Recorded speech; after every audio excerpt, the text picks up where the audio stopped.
മോൻ്റെ lunch box ഒന്ന് നോക്കാം. ആദ്യം തന്നെ നമുക്ക് ചോറിട്ട് കൊടുക്കാം.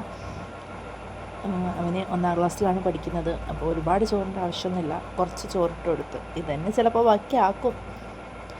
പിന്നെ കുറച്ച് വെണ്ടയ്ക്കാട മെഴുക്കുവരട്ടി ഉണ്ടാക്കിയിട്ടുണ്ട്, അത് വെച്ച് കൊടുക്കാം. ഇത് അവനിക്ക് ഒരുപാട് ഇഷ്ടമല്ല, അതുകൊണ്ട് കുറച്ച് മാത്രമാണ് ഞാൻ വെച്ച് കൊടുക്കുന്നത്. പിന്നെ അവനിക്ക് ഒഴിച്ചുകറിയാണ് ഇഷ്ടം. ചോറിൻ്റെ ഒപ്പം എന്നും ഒഴിച്ചുകറി ഇല്ലെങ്കിൽ അവൻ ചോറ് കഴിക്കില്ല. അപ്പോൾ ഒഴിച്ചുകറിയായിട്ട് ചെമ്മീൻ്റെ ഒഴിച്ചുകറി, ഇത് അവൻ്റെ ഫേവറേറ്റാണ്. ചെമ്മീൻ ഉള്ളിയും തക്കാളിയൊക്കെ വഴറ്റി ഉണ്ടാക്കുന്നൊരു കറിയാണ്. ഇതിൻ്റെ റെസിപ്പി വേണമെങ്കിൽ കമൻറ്റ് ചെയ്തോളൂ കേട്ടോ. അപ്പോൾ ചെമ്മീൻ്റെ കറി ഇത് അവൻ്റെ ഫേവറേറ്റ്. ഇത് മാത്രം ഉണ്ടെങ്കിൽ അവൻ ആ ചോറൊക്കെ കഴിക്കും എന്നാണ് എനിക്ക് തോന്നുന്നത്. അപ്പോൾ അത് ഒഴിച്ചു കൊടുക്കാം.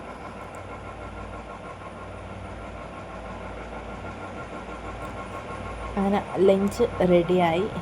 പിന്നെ വെള്ളം തിളപ്പിച്ചതുണ്ട്, അതും കൂടി കുപ്പിയിലേക്ക് ആക്കി കൊടുക്കാം.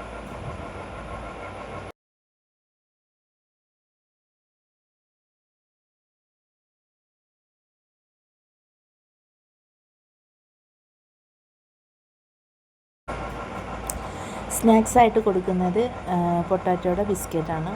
ഇതെനിക്ക് ഇഷ്ടപ്പെട്ടതാണ്. ഇത് കുറേ ആയി, ഇത്രയും വെച്ചാൽ ചിലപ്പോൾ അവൻ കഴിക്കില്ല, കുറച്ചെടുത്ത് മാറ്റാം. ഇത്രയൊക്കെയാണ് അവൻ്റെ ഇന്നത്തെ ലഞ്ച് ബോക്സിൻ്റെ വിശേഷങ്ങൾ. Okay, by.